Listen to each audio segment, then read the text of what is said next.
कहानी की शुरुआत में हम यूजी को देखते हैं जिसके सामने एक बड़ा सा कर्स स्पिरिट था। यूजी उस कर्स से दूर भागता है। वो एक बिल्डिंग से दूसरी बिल्डिंग में कूद रहा था।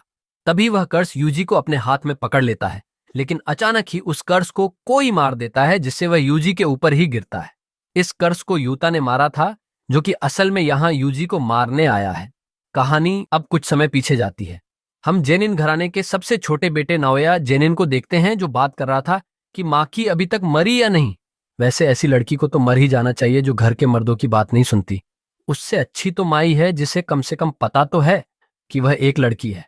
नाओया को यहाँ पर जिनीची और ओजी जेनिन भी मिलते हैं, जो उसे डांटते हैं कि तुम्हारे पिता अपनी आखिरी सांसें गिन रहे हैं, तुम अब आ रहे हो। नाओया बोलता है कि किसे फर्क पड़ता है, सबको मालूम है कि जेनिन घराने का अगला वारिस मैं ही हूं। मेरे सारे बड़े भाई किसी काम के नहीं है। अंकल, ओजी, आपका तो कोई बेटा भी नहीं है, बस 2 बेटियां हैं। और जिनीची, तुम्हारी तो शक्ल ही खराब है, अपने भाई तोजी से बिल्कुल उल्टी। नाओया की बातें सुन ये दोनों गुस्सा हो जाते हैं, और असल में ये तीनों स्पेशल ग्रेड 1 के सॉर्सरर हैं। तभी इन्हें खबर दी जाती है कि जेनिन घराने के हेड नाओबिटो जेनिन अब इस दुनिया में नहीं रहे और अब उनकी वसीयत पड़ी जाएगी। उनकी आखिरी इच्छा थी कि उनके बाद नाओया को जेनिन घराने का अगला हेड बना दिया जाए। सारी जमीन, जायदाद और कस्ट टूल्स जो कि जुजुत्सु हाई की तिजोरी में रखे हैं, उन पर नाओया का हक होगा। लेकिन अगर किसी कारण से सातोरु गोजो की मौत हो जाती है या उसे कुछ बीमारी हो जाती है, तो तोजी की इच्छा पूरी की जाएगी और मैगुमी को जेनिन घराने का हेड बना दिया जाएगा और सारी जायदाद भी उसके नाम हो जाएगी। ये बात सुन नाओया को अच्छा नहीं लगता। उसे पता चलता है कि मैगुमी इस समय टोक्यो में है और यूजी की तलाश में गया है। अब नाओया प्लान बनाता है कि वह यूजी और मैगुमी दोनों को ही मार देगा। इस समय टोक्यो के अंदर लाखों कर्स स्पिरिट घूम रहे हैं, तो कोई सवाल नहीं करेगा कि मैगुमी कैसे मरा। एक बार मैगुमी मर गया तो उसकी जायदाद हड़पने वाला और कोई नहीं होगा और जेनिन घराने का मुखिया सिर्फ मैं बनूंगा। दूसरी तरफ हम यूजी को देखते हैं, जो अकेला बैठा था। चोजो उसके पास आकर पूछता है कि अब उसके घाव कैसे हैं। यूजी बोलता है कि अब वह ठीक है, शायद सुकुना की वजह से, और वह उसकी पावर बढ़ते हुए भी महसूस कर सकता है। वो यूजी से वापस जुजुत्सु हाई चले जाने को बोलता है। यूजी कहता है कि वह नहीं जा सकता क्योंकि सुकुना मैगुमी के खिलाफ कोई खिचड़ी पका रहा है और मेरे हाथों ना जाने कितने मासूम मारे गए हैं। मैं अब किसी के पास नहीं जा सकता। मैंने तो तुम्हारे भाइयों को भी मारा था चोजो। चोजो कहता है कि वह एक गलत फहमी थी, वह दोनों भी तुम्हें माफ कर देते क्योंकि हम भाई हैं और यही बात सबसे ज्यादा मायने रखती है। यूजी कहता है कि चलो, अभी तो हमें यहाँ से कर्स स्पिरिट्स को भी खत्म करना है। इसके बाद यूजी शहर में भागता रहता है, जिससे कई सारे कर्स उसके पीछे पड़ जाते हैं। कुछ स्पिरिट्स को तो वह एक मुक्के में ही मार देता है। वो अपने पीछे कई सारे कर्स को भगाते हुए अंडरग्राउंड ब्रिज में ले आता है, जिसकी दूसरी साइड चोजो खड़ा था। वो अपने पियर्सिंग ब्लड टेक्निक से एक शॉट में ही उन सबको मार देता है। एक कर्स चोजो के पीछे आता है तो यूजी उसे मुक्का मार के खत्म कर देता है।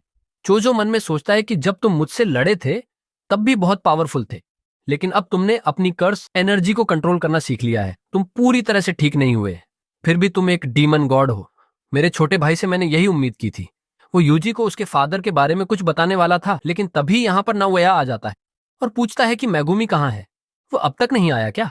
और तुम दोनों अभी तक यहाँ से भागे नहीं। यूजी पूछता है कि हम भागेंगे क्यों?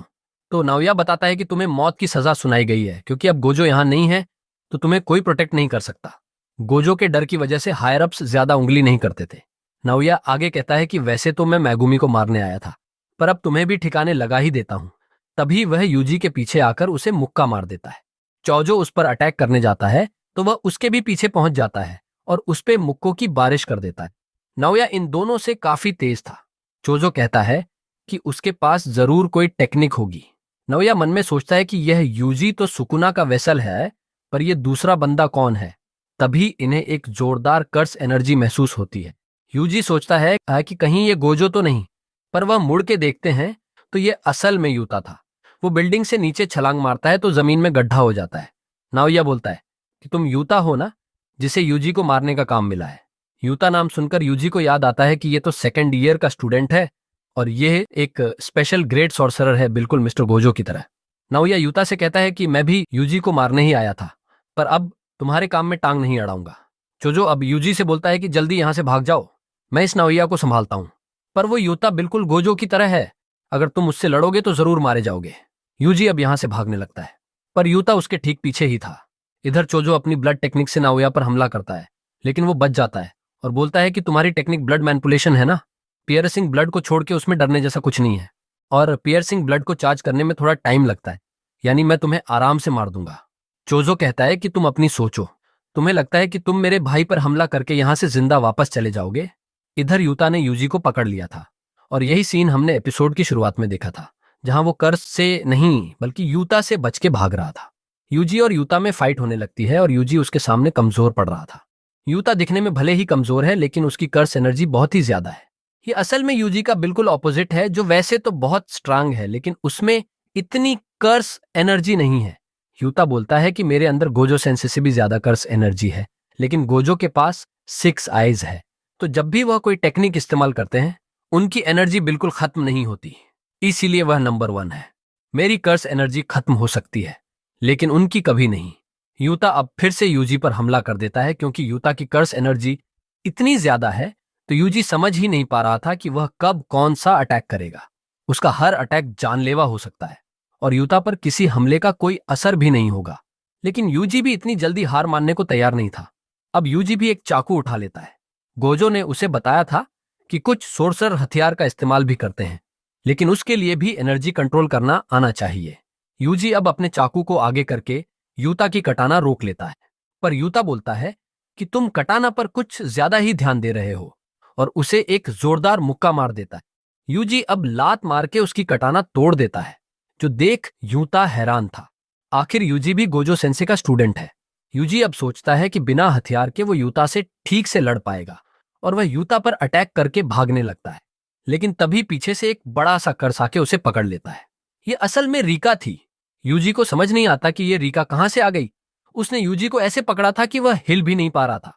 यूता अब अपनी टूटी तलवार लेके ही आगे बढ़ता है और उसे यूजी के सीने में घुसा देता है, और बोलता है कि मुझे माफ कर देना यूजी, इतादोरी, और यूजी की मौत हो जाती है।